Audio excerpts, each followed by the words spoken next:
आप सबको नमस्कार और आप सबको फिर से स्वागत है मेरा YouTube channel fast exam booster में। आज मैं जो साइटोलॉजी का जो टॉपिक में कंटिन्यू कर रहा था, आज उसका चौथा वीडियो है। इस वीडियो में मैं भी कुछ बहुत मतलब इम्पोर्टेंट सवाल का डिस्कशन में करने वाला हूँ, जो कि ओस्टेट या कोई भी टीजीटी, नीट, जेई एंट्रांस के लिए बहुत इम्पोर्टेंट है। ठीक है। हर एक सवाल बहुत सिलेक्टिव इम्पोर्टेंट सवाल डिस्कशन किया गया है। तो चलते डिस्कशन की ओर। पहला सवाल है, transformation experiment was first performed on which bacteria. जो ट्रांसफॉर्मेशन एक्सपेरिमेंट हुआ था, ठीक है, ट्रांसफॉर्मेशन एक्सपेरिमेंट किसके ऊपर हुआ था? एक तो माइस था, क्या, होस्ट बॉडी और होस्ट, इसके ऊपर एक बैक्टीरिया को इंजेक्ट किया गया था। और देखा गया है कि बैक्टीरिया और एक एक बैक्टीरिया में क्या होता है ना, ट्रांसफर होता है एक डेड बैक्टीरिया से एक अलाइव बैक्टीरिया में। उसका जीन और उसके कैरेक्टर सब ट्रांसफर हो जाता है। तो ये जो हुआ था, तो ये एक्सपेरिमेंट कौन सा बैक्टीरिया के ऊपर हुआ था ना, वो स्ट्रेप्टोकोकस निमोनिया बैक्टीरिया के ऊपर बैक्टीरिया को लेके हुआ था। जो फर्स्ट वर्ल्ड वॉर के बाद न्यूमोनिया में बहुत लोग मर रहे थे, तब क्या किया थे ना, फेडरिक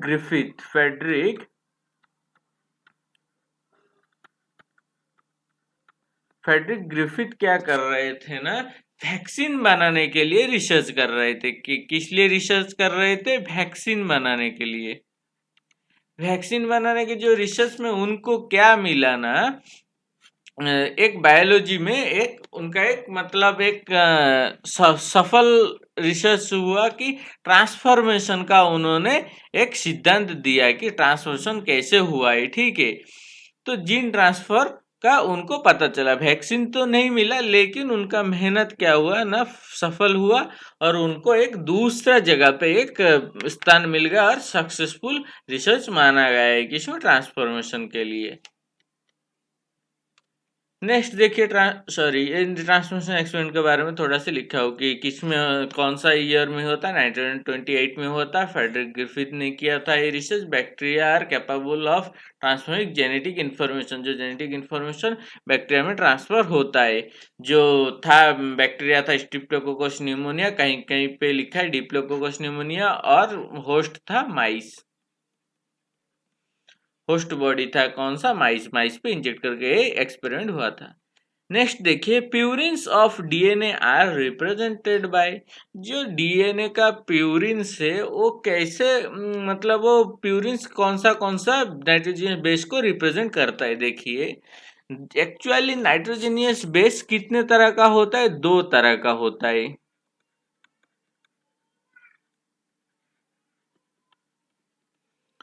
नाइट्रोजनियस बेस जनरली होता है टू टाइप्स।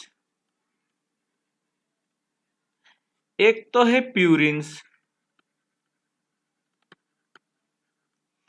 दूसरा है पायरिमिडाइंस।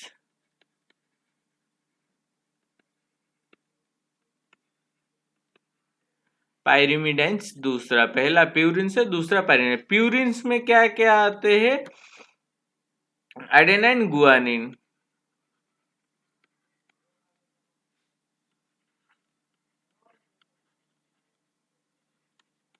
तो इसका आंसर आपको शायद मिल गया होगा। जो एडेनाइन गुआनिन है, क्या, कौन सा चीज ना, प्यूरिन्स नाइट्रोजनस बेस है। तो अगर adenine guanine purines nitrogenous base है, बाकी जो बचे तीन, एक है यूरासिल, दूसरा है थायामिन, तीसरा साइटोसिन। ये होता है किसका है? यूरासिल, दूसरा थायामिन, तीसरा साइटोसिन। ये है पायरिमिडाइंस। डीएनए में जो नाइट्रोजनियस बेस होता है वो एडेनाइन गुआनिन थायमिन साइटोसिन से बना होता है। जो यूरासिल होता है, जो यूरासिल होता है, ये होता है आरएनए में किसकी जगह पे? थायमिन की जगह पे। थायमिन एब्सेंट होता है आरएनए में, यूरासिल प्रेजेंट होता है आरएनए में। ये डिफरेंस है। नेक्स्ट देखिए, ये एक स्लाइड उसका कुछ डिस्क्रिप्शन। नाइट्रोजन बेस कितना है? एक तो प्यूरिन्स, दूसरा पायरिमाइडिन्स। प्यूरिन्स क्या होता है? एडेनाइन गुआनिन होता है प्यूरिन्स, और साइटोसिन, थायमिन, यूरासिल, पायरिमिडाइंस होता है। और ये जो थायमिन की जगह पे आरएनए में यूरासिल होता है। नेक्स्ट देखिए, which one of the following pairs is correctly match, इनमें से कौन सा पेयर करेक्टली मैच है? क्या एडेनिन गुआनिन पायरिमिडिन से? नहीं, ये प्यूरिन से। क्या साइटोसिन थाइमिन प्यूरिन से? नहीं, साइटोसिन से पायरिमिडिन है, ये सॉरी, साइटोसिन पायरिमिडिन, थाइमिन भी पायरिमिडिन, इसलिए ये भी गलत है। दूसरा, साइटोसिन थाइमिन क्या पायरिमिडिन है? हाँ, यही सही है। और एडेनिन थाइमिन ए प्यूरिन का है, ये पायरिमिडिन का है, ये भी इसलिए गलत है। आंसर सही answer thymine and cytosine. Next देखिए, लिगेज हेल्प्स इन, जो लिगेज होते हैं वो एक प्रोटीन और एंजाइम होते हैं, ये किस काम में मदद करता है? देखिए, ये क्या करता है ना, जब जीन का रेप्लिकेशन होता है,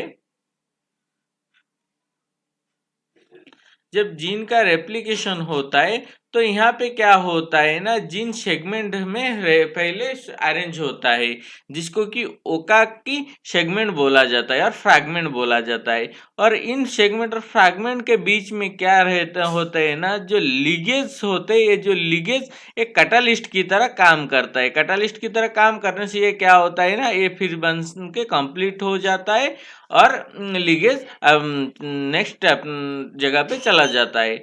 तो एक कैटालिस्ट की तरह काम करता है। कौन सा काम करना? Inserting few genes in DNA, जो फ्यू जीन्स डीएनए में इंसर्ट करने में ये लीकेज मदद करता है।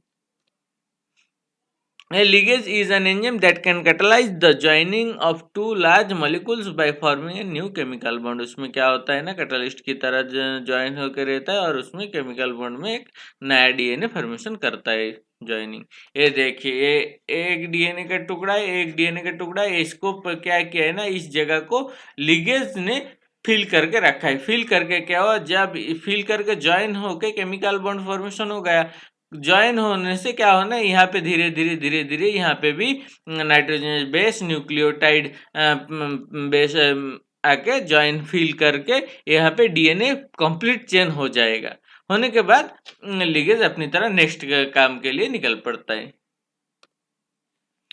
नेक्स्ट देखिए, a nucleoside differs from a nucleotide in not having. एक न्यूक्लियोसाइड और एक न्यूक्लियोटाइड में डिफरेंस क्या है? देखिए, जो न्यूक्लियोटाइड होता है क्या ना, न्यूक्लियोसाइड में अगर फॉस्फेट मिलाया जाए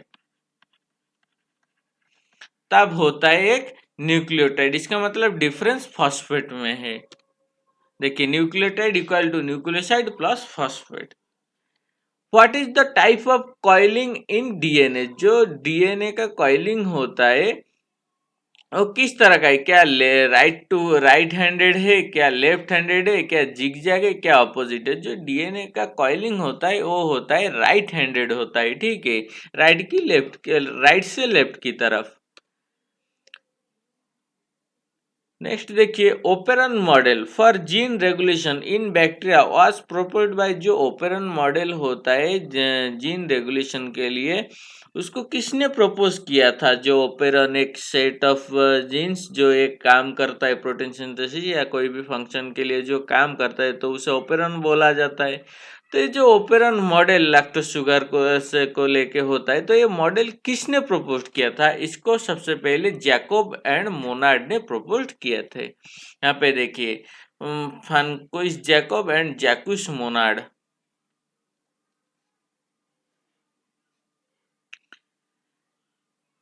और यहाँ पे जो दो नाम है, वाटसन एंड क्रिक, इन्होंने भी क्या किया था? वाटसन क्रिक और Wilkinson, James Watson, Francis Crick and Maurice Wilkinson, इन्होंने क्या किया ना, डीएनए का जो डबल हेलिकल स्ट्रक्चर को प्रपोज किए थे, जिसलिए कि उनको नोबेल प्राइज मिला है। कौन सा ईयर में ना, 1962 में वाटसन क्रिक एंड विल्किंस को नोबेल प्राइज मिला है डीएनए का डबल हेलिकल स्ट्रक्चर डिस्कवरी करने के लिए।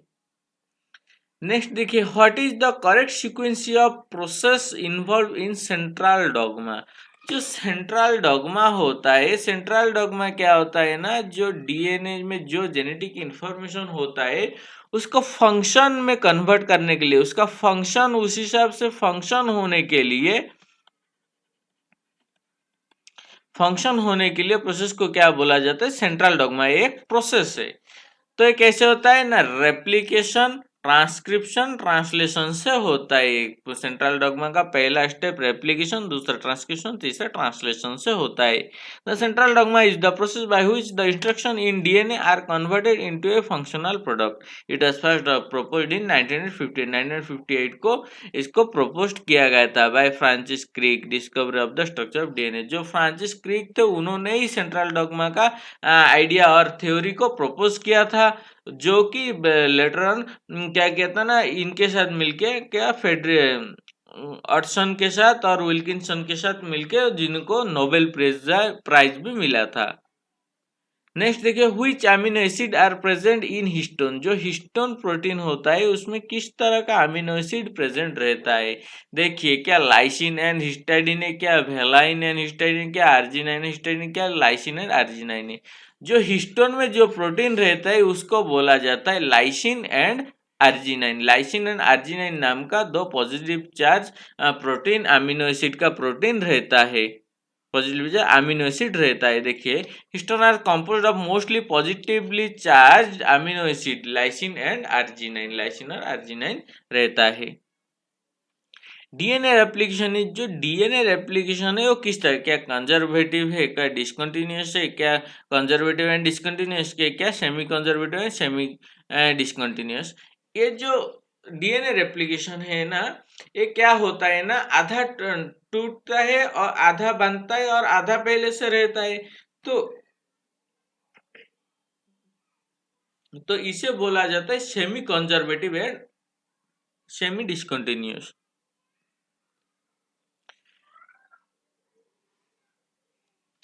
यहाँ पे देखिए क्या हुआ ना, एक हेलिकेज नाम का एक जो एंजाइम क्या करता है ना, इस डीएनए को, ये देखिए डबल हेलिकल स्ट्रक्चर, डीएनए को टूट के दो हिस्सों में डिवाइड कर देता है। ठीक है, दो हिस्सों में डिवाइड करता है।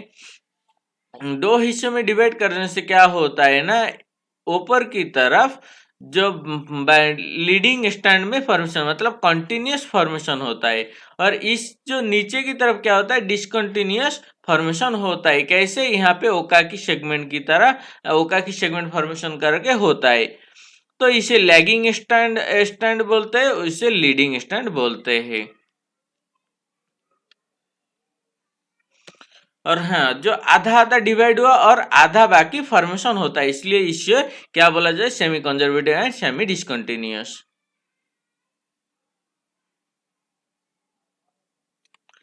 नेक्स्ट इसे nucleotide arrange in DNA can be seen by. जो न्यूक्लियोटाइड डीएनए में होता है तो उसे किस तरह से हम देख सकते हैं, क्या इलेक्ट्रॉन माइक्रोस्कोप से देख सकते हैं, नहीं। अल्ट्रा सेंट्रलोफ्यूगी नहीं, लाइट माइक्रोस्कोप नहीं। जो एक्सरे क्रिस्टलोग्राफी जो न्यूक्लियोटाइड डीएनए का होता है उसे देखने के लिए एक्सरे क्रिस्टलोग्राफी करना पड़ता है।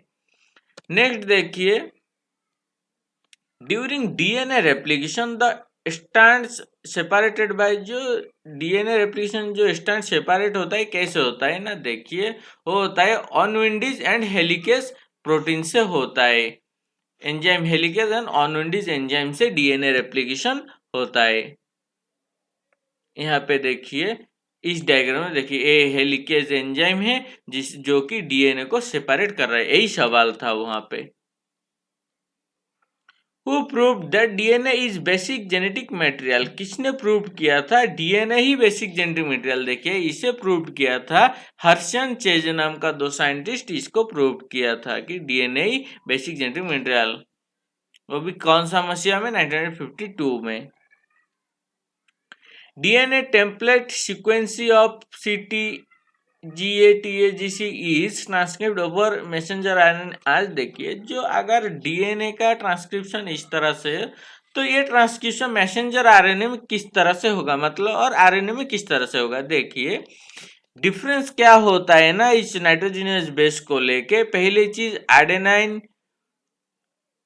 थाइमिन साइटोसिन गुआनिन, ये होता है डीएनए का।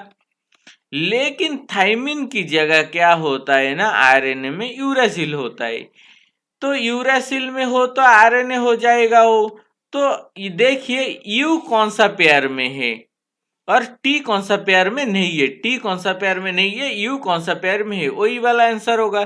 तो यहाँ पे देखिए यूरासिल है सही है, लेकिन टी भी है, ये इसलिए गलत हो गया। थाइमिन भी है, यहाँ पे देखिए, यहाँ पे कहीं पे भी टी मतलब थायमिन नहीं है, एक सही आंसर हो सकता है। यहाँ में यूरासिल थायमिन दोनों ही नहीं होगा, यूरासिल थायमिन दोनों ही नहीं होगा, इसके लिए आंसर ए वाला ही सही है। नेक्स्ट देखिए, in split genes the coding sequences are called, जो जीन जब स्प्लिट हो जाता है उसमें जो कोडिंग सीक्वेंसी रहता है उसको क्या बोला जाता है, देखिए तो उसे बोला जाता है एक्सॉन्स। जो कोडिंग सीक्वेंसी को एक्सॉन्स, और जो नॉन कोडिंग सीक्वेंसी होता है, नॉन कोडिंग सीक्वेंसी उसे बोला जाता है इंटॉन्स। द स्प्लिट, यहाँ पे लिखा है the split genes are genes that possesses the protein coding regions known as exons which are interrupted by the presence of non-coding DNA sequence segment known as introns। देखिए coding जो gene होता है उसे बोला जाता है एक्सॉन, और non coding को इंट्रॉन्स बोला जाता है। Okazaki fragments are seen during, जो ओकाजाकी फ्रैगमेंट कब दिखता है ना, देखिए ओकाजाकी फ्रैगमेंट जनरली दिखता है रेप्लिकेशन के टाइम में। रेप्लिकेशन के टाइम में जब इस तरह से डीएनए को हेलिकेज नाम का जो प्रोटीन एंजाइम जो डिवाइड कर देता है, वो क्या भी होता है, ये ऊपर वाला यहाँ पे शुरू होता है, देखिए 5' 3', तो यहाँ पे 3' होता है, यहाँ पे 5'। अगर इस तरह से यहाँ पे जो कॉन्टिन्यूस फॉर्मेशन होता है यहाँ से इसमें, तो ये लैगिंग स्टेज है, लैगिंग स्टैंड। ये कॉन्टिन्यूस, और यहाँ से क्या होता है ना, डिसकंटिन्यूस फॉर्मेशन होता है, जिसे कि इसी फ्रैगमेंट को क्या बोला जाता है ना, ये ओकाजाकी फ्रैगमेंट बोला जाता है। ये इसको आके लिगेज प्रोटीन बाद में ज्वाइन करता है। यहाँ पे स्ट्रक्चर देखिए, ये बेस पेयर है, नाइट्रोजनस बेस है, तो ये क्या करता है ना, हेलिकेज प्रोटीन और हेलिकेज एंजाइम क्या करता है, इसे डिवाइड कर देता है। एक स्टैंड इस 5' इस तरफ, 3' इस तरफ, यहाँ से 5' से 3' की ओर एक कॉन्टिन्यूस फॉर्मेशन होता है।